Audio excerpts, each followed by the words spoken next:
আসসালামু আলাইকুম। সবাই কেমন আছেন? প্রিয় বন্ধুরা, আমার মুসলিম জাহানের সকল বন্ধুরা, হিন্দু মুসলিম বৌদ্ধ খ্রিস্টান যা আছেন সবার প্রতি আমার সালাম, আদাব এবং নমস্কার। অত্যন্ত মর্মাহত একটা বিষয়, মর্মাহত হওয়ার মতো, বিকজ এটা বাংলাদেশ। এই দেশে মুসলিমের সংখ্যা গরিষ্ঠ অনেক বেশি এবং অন্যান্য ধর্মাবলম্বী যারা আছেন তাদের প্রতি আমরা কখনো অশ্রদ্ধাশীল নই। সব সময় আমরা এই দেশের প্রত্যেকটা ধর্মের মানুষকে অন্তর থেকে ভালোবাসি। আপনি হিন্দু, আপনি পূজা পার্বণ অনেক কিছু করছেন, তাতে আমাদের কোনো সমস্যা নাই, কারণ আমাদের ইসলাম ধর্মে, আমাদের মুসলিমের ধর্মে সুস্পষ্টভাবে বলা আছে, অন্যের ধর্ম নিয়ে কটূক্তি, অন্যের ধর্মকে নিয়ে খেলাধুলা করা, অন্যের ধর্মকে নিয়ে তামাশা করা, এটা আমাদের জন্য অবৈধ, হারাম, আমাদের জন্য নিষেধ। সেই জায়গা থেকে বলছি, সেই ইসলামের দোহাই দিয়ে বলছি, সেই কোরআনের দোহাই দিয়ে বলতেছি, আমার ধর্মীয় অনুভূতিতে আঘাত হয় এমন ধরনের কার্যক্রম অন্য ধর্মের কেউ যদি করে, বরদাস্ত করা হবে না, কোনো ক্রমেই সহ্য করা হবে না। আমরা জন্মগত মুসলিম, আমাদের দাড়ি রাখা সুন্নত,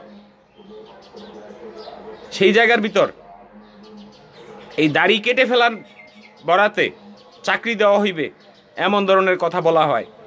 এত বড় সাহস কোথা থেকে আসে আপনাদের? এই দেশের ভিতর ব্যাঙের ছাতার মতো গড়ে ওঠা ভারতীয় আরং নামক যেই কোম্পানি আছে, তাদের উদ্দেশ্যে এবং আমার এই মুসলিম জাতির উদ্দেশ্যে আমার কথা, আমার দেশের ভিতর ভাড়াটি হয়ে আসে, আমার দেশের ভিতর ভিক্ষা করতে আসছে, আমার দেশে ভিক্ষা করতে এসে এত বড় দুঃসাহস কোথায় পায়? এই দেশের মাটিতে থেকে, এই দেশের মাটিতে খেয়ে, এই দেশের মুসলিম সমাজের ছেলে মেয়েদেরকে আঙ্গুল তুলে বলে এইটা বাদ দিতে হবে, কখনো হিজাব বাদ দিয়ে দিতে হবে, কখনো দাড়ি বাদ দিয়ে দিতে হবে। পাইছেনটা কি? মগের মল্লুক। This is not another country, this is Bangladesh. It's a lot of powerful man. শেরে বাংলার কথা ভুলে গেছেন? হামিদ খান ভাসানীর কথা ভুলে গেছেন? আপনারা যদি ভুলে যান তাতে আমাদের কিছু যায় আসে না। বাংলাদেশের প্রত্যেকটা ঘরে এমন বাঘা বাঘা সন্তান আছে, মুসলিমের সন্তান, বীরের সন্তান, বীর। এই মুসলিমদের দাড়ি, মুসলিমদের টুপি নিয়ে কথা বললে মুখের ভিতর দাঁত থাকবে না, আর না হয় জিহ্বা থাকবে না। বহুত বেড়ে গেছেন। পিপিলিকার পাখা গজায় মরিবার তরে, পাখা কেটে ফেলা হবে। এই বাংলার মাটিতে ব্যবসা করতে হলে, এই বাংলার মাটিতে যদি ব্যবসা করে নিজেদের বউ বাচ্চাকে পালতে হয় ভারতে গিয়ে, তবে পালেন, তাতে মুসলিম জাহানের কোনো বাধা নেই। কিন্তু মুসলমানের দাড়ি টুপি নিয়ে যদি কথা হয়, কোম্পানির শিকড় পর্যন্ত থাকবে না এই বাংলাদেশে। আড়ংয়ের কোনো পণ্য কোথাও সেল হবে না। আমার দেশের যারা সাধারণ মানুষ আছেন, যারা এই আড়ং নামক স্বেচ্ছাচারী ধর্মবিরোধী যেই সকল মানুষগুলো আমার দেশে এসে প্রতিষ্ঠান গড়ে টাই লাগিয়ে ঘুরে এবং মুসলিমদেরকে হিংসাত্মকভাবে আচরণ করে, মুসলিম সন্তানরা যদি চাকরির জন্য যায় তবে তাদের আচরণ দেখলে অবাক হয়। এই পৃথিবী অবাক, আমি তো অবাক শুনে।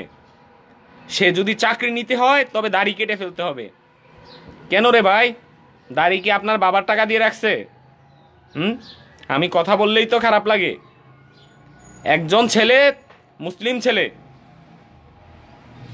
একজন মুসলিম ছেলে দাড়ি রাখবে, টুপি পরবে, পাঞ্জাবি পরবে, তুই কে বলার? তুই যদি বাংলাদেশে ব্যবসা বাণিজ্য করতে চাস, বাংলাদেশের ন্যায় নীতি নিয়ম, বাংলাদেশের সংবিধান মেনে চলতে হবে তোকে। তুই ভারতীয় সংবিধান বাংলাদেশে প্রয়োগ করার চেষ্টা করতে পারবি না। তোর এত বড় দুঃসাহস হয় কিভাবে? কার দ্বারাতে ঠাকুরে? তুই ঠাকুর চিনো না? ঠাকুর চিনো না? না, ঠাকুর চিনতে পারবা। মুখে মুখে রাম রাম, অন্তরে শয়তানের চুইংগাম নাকি? এই সকল বাংলাদেশে চলবে না। বাংলাদেশে যদি তোদের মতো ছোট লোকের বাচ্চারা বাংলাদেশে ব্যবসা বাণিজ্য করতে চাস তবে ভালোভাবে চলবি। মুসলিমদের অন্তরে আঘাত লাগে, মুসলিমদের বুকে আঘাত লাগে এমন ধরনের কোনো কথা বলে এই বাংলার মাটির থেকে তুই যাইতে পারবি না সোজাভাবে। তোকে বাঁকা করে বাংলা থেকে পাঠানো হবে। কি মনে করিস তোরা আমাদের দেশটা খুব ছোট? হ্যাঁ, আমাদের কলিজা সম্পর্কে তোদের ধারণা আছে? তোদের ভারতীয়রা মানুষকে যদি মেহমান যদি যায় খেয়ে আসছেন নাকি খেয়ে আসবেন বলিস, তোরা ছোট লোক, তোদের মতো ছোট লোক। বাংলাদেশের ইলিশ না খেলে তোদের পেট ভরে না। ফকিরের মতো চাষ আমাদের কাছে ইলিশ মাছ, তোরা পারিস না প্লাস্টিকের ইলিশ বানিয়ে খাইতে? হ্যাঁ, তোদের যখন মনে কর বন্যা হয় তখন বাংলাদেশকে ভাসাইয়ে দিস, বন্যা হইলে বাংলাদেশে পানি ছেড়ে দেস, আর যখন বাংলাদেশে পানির দরকার তখন পানি বন্ধ করে রাখিস। হ্যাঁ, তোরা আমাদের বন্ধু, কেমন ধরনের বন্ধু তোরা?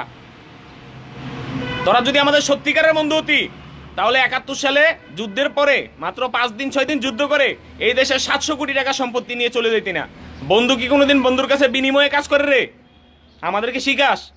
তোরা পারমাণবিক বিদ্যুৎ কেন্দ্র তৈরি করছিস, সেটা কার বরাতে করছিস? এই বাংলাদেশের উপর দিয়ে পারমাণবিক বিদ্যুতের যন্ত্রাংশ যদি না নিতি তোদের কয়েকশো কোটি টাকা খরচ হইতো। বাংলাদেশ তোদেরকে দয়া করে আমাদের দেশের সীমানা নেক্সট টাইম ব্যবহার করতে হলে রেমিডেন্স যতটুকু দিয়ে নিতে হয়, এই বাংলাদেশের অর্থনীতির জন্য আমার দেশকে ব্যবহার করে যারা কোনো কিছু বাংলাদেশের মাঝখান দিয়ে নিয়ে যেতে চাইবি, যতটুক প্রাপ্য বাংলাদেশ ততটুকু দিতে হবে। আউটপুট ইনপুটের যে বিষয়টা আছে, ব্যবসাটা আছে, বিজনেসটা আছে, এই বিজনেসে তোরা আমাদের কাছ থেকে যেভাবে রাখিস তোদের কাছ থেকে ওইভাবে রাখা হবে। তোরা কি পাইছিস? মগের মল্লক। হ্যাঁ, কথায় কথায় বলিস বাংলাদেশ স্বাধীন করে দিছিস। এই বাংলাদেশের মুক্তিযোদ্ধারা কি করছে? কার বাল ফালাইছিল? ওরা যুদ্ধ করে নাই? বাংলাদেশের মুক্তিযোদ্ধারা কি গামছা মুখী দিয়ে বসেছিল? কথায় কথায় বলিস তোরা বাংলাদেশের উপকার করছিস। তোরা তো তোদের মানে সুবিধা খুঁজছিস। তোরা তো ভাবছিস যে এটা পূর্ব পাকিস্তান আছে, তো এটা ভেঙে দিতে পারলে, এটা যদি আমরা ভেঙে দিতে পারি, আলাদা করে দিতে পারি, তাহলে আমাদের একটু সাহস বাড়বে। ওরা আলাদা হয়ে গেছে, পশ্চিমা শাসক গোষ্ঠী আলাদা হয়ে গেছে, এতে আমাদের কোনো দুঃখ নাই। এরা গেছে, আপদ গেছে, কিন্তু এখন বড় আপদ বাংলাদেশে অবস্থান করতেছে, বড় আপদ। তোরা বাংলাদেশকে প্রত্যেকদিন কি উপহার দিস? তোদের দেশ থেকে যদি বাংলাদেশে ফ্যান্সি ডিল আসে, কিভাবে আসে? তোরা ফ্যান্সি ডিলের কোম্পানি বানাস কেন? বাংলাদেশের ভিতর ফ্যান্সি ডিলের কোম্পানি আছে? নাই। বাংলাদেশে হিরোইনের কোম্পানি আছে? নাই। বাংলাদেশে মদের কোম্পানি আছে? নাই। তোদের দেশে, কারণ তোরা হইলি এমন এক জাতি, তোরা অন্য জাতিকে ধ্বংস করার জন্য, তোরা এই আমাদের যুব সমাজকে ধ্বংস করার জন্য তোরা ফ্যান্সি ডিল বাংলাদেশে দেশ, তখন গুলি করস না ফ্যান্সি ডিল আনতে গেলে। বাংলাদেশ যদি গাঁজা আনতে যায়, বাংলাদেশের অসাধু ব্যবসায়ীরা যখন গাঁজা আনতে যায় তখন তোরা গুলি করিস না। যখন তোদের এখান থেকে অস্ত্র আনতে যায়, অবৈধ অস্ত্র, তখন তোরা গুলি করিস না। যখন বাংলাদেশের কেউ গরু ব্যবসা করতে যায়, গরু আনতে যায়, তখন তাদেরকে চোর বলে গুলি করিস। তোরা বাংলাদেশকে কত উপকার করতেছিস? তোরা বাংলাদেশকে দিনের পরে দিন কত উপকার করতেছিস? বাংলাদেশের জনসংখ্যা বেশি, বর্ডারের ভিতর গুলি করে করে মেরে মেরে বাংলাদেশের জনসংখ্যা কমাচ্ছিস। তোরা তো আমাদের প্রকৃত বন্ধু। তোদের মতো বন্ধু কেউ হইতে পারে বল? তোরা আমাদের সবচেয়ে ভালো বন্ধু। এই যে আমার দেশের জনগণ অনেক বেড়ে গেছে। এদেরকে আমি এখানে বসে আছি, খুব গরম লাগতেছে জনচাপে, বুঝতে পারছিস? তো তোদের এই কাজগুলো করার কারণ কি? তোদের এই কাজগুলো করার কারণ হলো তোরা বাংলাদেশের জনসংখ্যা কমাচ্ছিস। তোরা তো আমাদের বন্ধু। তারপরে কি করতেছিস? বাংলাদেশের যুব সমাজ এই সব সময় রোগাক্রান্ত থাকে, এই জন্য ফ্যান্সি ডিল দিস। হ্যাঁ, ফ্যান্সি ডিল পাঠাচ্ছিস। আমার দেশের যুবকরা ওষুধ খেয়ে খেয়ে মাতাল হয়ে, হ্যাঁ, তোদের মা বোনকে বললাম না বাকিটা, ঠিক আছে? তো এই মদ গাঁজা এই সকল জিনিস তোরা দিচ্ছিস বাংলাদেশের এই আমাদের যে ইয়াং জেনারেশন আছে তাদের উপকারের জন্য। এরা যাতে মানে এই 5 ওয়াক্ত নামাজ পড়বে, এটা কি হয়? ওরা ইয়াবা খাবে, ওরা গাঁজা খাবে, ওরা মদ খাবে। পৃথিবীর ভিতর সবচেয়ে নিকৃষ্ট জাতি হবে বাঙালি, আর তোরা হবে সুউচ্চ জাতীয়। অর্থনৈতিক দিক দিয়ে তোরা অনেক উন্নতি করবি। হ্যাঁ, তোদের কি সুন্দর ব্রেন, তোদের মাথার ব্রেন আর আফ্রিকার পৌরসভার ব্রেন এক। তো তোদের মতো মানুষদেরকে বলবো, তোদের এখান থেকে যদি বাংলাদেশের দিকে ফ্যান্সি ডিল আসে, তোদের কোম্পানি শুধু উড়িয়ে দেওয়া হবে। তোদের ফ্যান্সি ডিলের ব্যবসার 12টা বাজিয়ে দেবো। ফাইজলামি পাইছস? বাংলাদেশকে তোরা অস্ত্র দেশ পোলাপানকে সন্ত্রাস বানানোর জন্য, বাংলাদেশের ছেলেদেরকে যুব সমাজকে নষ্ট করার জন্য, এই সমাজকে মাদকাসক্ত করতে তোরা বাংলাদেশে গাঁজা দিস, মদ দিস, হিরোইন দিস। তোদের মতো জঘন্য জাতি পৃথিবীতে আছে? তোদের মতো জঘন্য তোদের মতো ছোট লোক, তোদের তো লজ্জা নাই, শরম নাই, হায়া নাই, তোরা বেহাইয়া, পৃথিবীতে সবচেয়ে বেহাইয়া জাতি তোরা, নিকৃষ্ট। তোদের প্রত্যেকটা চ্যানেলের ভিতর এই প্রস্টিটিউশন কিভাবে করতে হয়, কিভাবে কার মার সাথে দিয়ে শুইতে হয়, তোরা এইসব শিখাস। তোরা বাংলাদেশকে ক্রাইম পেট্রোল শিখাস। এই ক্রাইম পেট্রোলের বালছাল এইসব বাংলাদেশেরা দেখে না। বাংলাদেশিদেরকে স্টার জলসা দিছস, বাংলাদেশে বউ শাশুড়ির ভিতর কিভাবে ঝগড়া লাগাবি এই বুদ্ধি দিছস। ভালো কাজ তো তোদের দ্বারা হবে না। তোরা যে একটা ধর্ম পালন করিস, তোদের ধর্মে আঘাত দিয়ে কথা বলতেছি না, তোরা যে ধর্ম পালন করিস তোদের ধর্মের ভিতর লেখা আছে এই গুতাগুতি করার নিয়ম, তোদের ধর্মের ভিতর লেখা আছে দুলাভাইয়ের সাথে ঘষাঘষি করন, শালির সাথে ঘষাঘষি করা, এগুলো কি তোদের দুলাভাইদের নিয়ম? তোদের ধর্মে এইসব লেখা আছে? যদি তোদের ধর্মের ভিতর এরকম ধরনের কোনো লেখা থাকে আমাকে জানাবি, আমি তোদেরকে ধর্ম শিখাবো। তোরা কি মনে করিস আমরা মুসলমান বলে শুধু মুসলমানের ইসলামের কোরআনই পড়ি? সব ধর্মের বই আমাদের পড়ার মতো অভিজ্ঞতা আছে, সব ধরনের বই পড়ার মতো যোগ্যতা আমাদের আছে, কিন্তু তোদের নাই। তোরা কোরআন পড়তে পারবি না। যদি তোরা কোরআন পড়তে যা তোদের দাঁত ভেঙে যাবে। হ্যাঁ, তোদের দাঁত ভেঙে যাবে। পৃথিবীর ভিতর সবচেয়ে নিকৃষ্ট জাতি তোরা। যদি প্রমাণ চাস আমার সাথে লাইভে আসবি, আমার সাথে সোহেল খান প্রেজেন্ট, ওকে? আমার সাথে আসবি। তোরা বাংলাদেশকে পানিতে মারস, খরায় মারস, গাঁজা দিয়া মারস, ফেন্সি দিয়া মারস, অস্ত্র দিয়া মারস। বাংলাদেশের নিরীহ মানুষ বর্ডার সাইডে, তোদের বর্ডার থেকে তোদের ইন্ডিয়ান মানুষ ফকিন্নির বাচ্চারা আমার দেশে লাকড়ি বিক্রি করতে আসে না?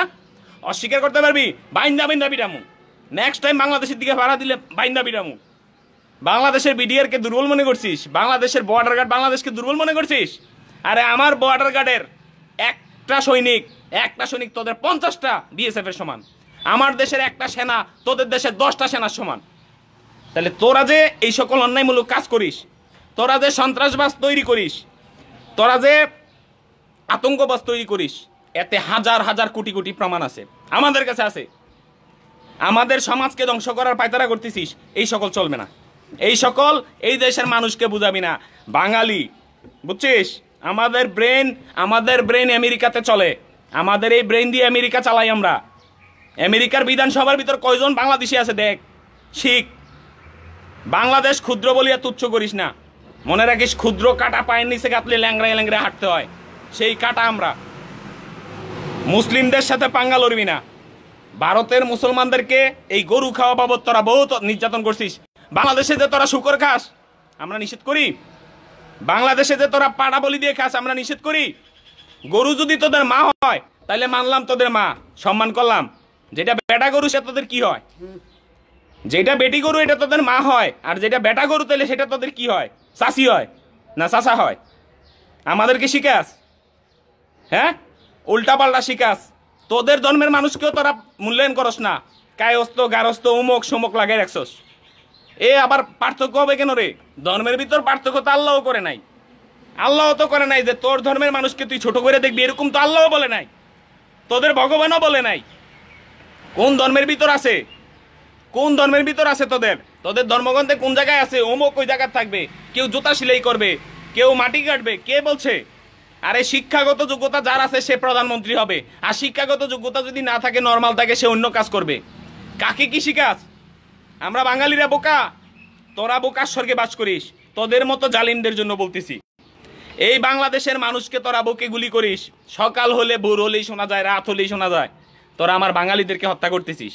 তোদেরকে লাস্ট ওয়ার্নিং দেওয়া হলো, বাংলাদেশের বর্ডারের ভিতর যদি একটা বাঙালি, নিরীহ বাঙালিকে মারা হয়, তোদের 10টা বিএসএফকে শেষ করে দেওয়া হবে। এই সকল অন্যায়মূলক কার্যক্রম করবি না। তোরা হইলে অমানুষের জাতি, তোদের মতো নিকৃষ্ট জাতি পৃথিবীর ভিতর দ্বিতীয়টা নাই। এগুলো প্রমাণ করতে চাস? আমাদের সাথে বস, আমাদের সাথে গোল টেবিলে বস, তোদেরকে 6-9 কত হয় শিখাই দেব। বাঙালি কি জানিস? পৃথিবীর ভিতর শ্রেষ্ঠ একটা জাতি, বীরের জাতি, বুঝছিস? পাকিস্তানের মতো শক্তিশালী রাষ্ট্রের মানুষরে লাঠি বাঁশ দিয়ে পিটিয়ে বাগাই দিছি, আর তোরা লাস্টে দিয়ে নাম করতে আসছিস বাংলাদেশ স্বাধীন করতে আসছি আমরা। না, বাংলাদেশ তোরা স্বাধীন করিস না, এই দেশের বীর মুক্তিযোদ্ধারা স্বাধীন করছে। ঠিক আছে, সুযোগে বক মেরে গেছিস। হ্যাঁ, আর বারবার বলিস তোরা আমাদের বন্ধু রাষ্ট্র। তোরা যদি বন্ধু হবি, কি প্রমাণ আছে বন্ধুত্বের? কোন প্রমাণ রাখছিস তোরা? এই বাঙালিরা অতিথি পরায়ণ, আপ্যায়ন পরায়ণ। তোদের বাড়িতে যদি কোনো মেহমান যায়, কি দাদা খেয়ে আসছেন না খেয়ে আসবেন? কত বড় লোকটা, নিকৃষ্ট ছোট লোক জাতি। তোরা লাভ ছাড়া এক কদম যাস না, বগলের নিচে ইটের চাকা রাখিস। তোদের আবার বড় কথা মানায় না। আমার কাছে, আমি সোহেল রানার কাছে শিখে যাবি লেখাপড়া। তোদেরকে আমি বিসিএস পাস করাবো, আমি তোদের দেশের বিসিএসকে আমি পড়াবো। এই সোহেল রানা পড়াবে। অন্যায় করবি না, আমার মুসলিম জাতের উপর অন্যায় করবি না। শুধু মুসলিম না, কোনো জাতের উপর অন্যায় করতে পারবি না। কোনো জুলুম করবি, তোদের জুলুমের হাত ভেঙে দেওয়া হবে। যারা যারা আছেন আমার লাইভের ভিতর, সবার প্রতি একটাই প্রার্থনা, একটাই আবেদন, এই আরং নামক যেই কোম্পানি আছে, এই কোম্পানির যতগুলো পণ্য আছে এগুলো মুসলিমরা বয়কট করবে এই রমজানের আগেই। এই রমজানের ভিতর ওদের আরং যাতে বাংলাদেশ থেকে চিরবিদায় নিয়ে নেয়, এরকম ধরনের কার্যক্রম করবেন। প্রত্যেকের প্রতি আমার জোর আহ্বান, আরং কোম্পানি বাংলাদেশে থাকবে না। সবাই ভালো থাকবেন, সবাই সুস্থ থাকবেন। অনেক বেশি কথা বলে ফেলছি, প্রবলেম হয়েছে। আর সবার প্রতি শুভকামনা রইল, বাংলাদেশ চিরজীবী হোক, মুসলিম জিন্দাবাদ।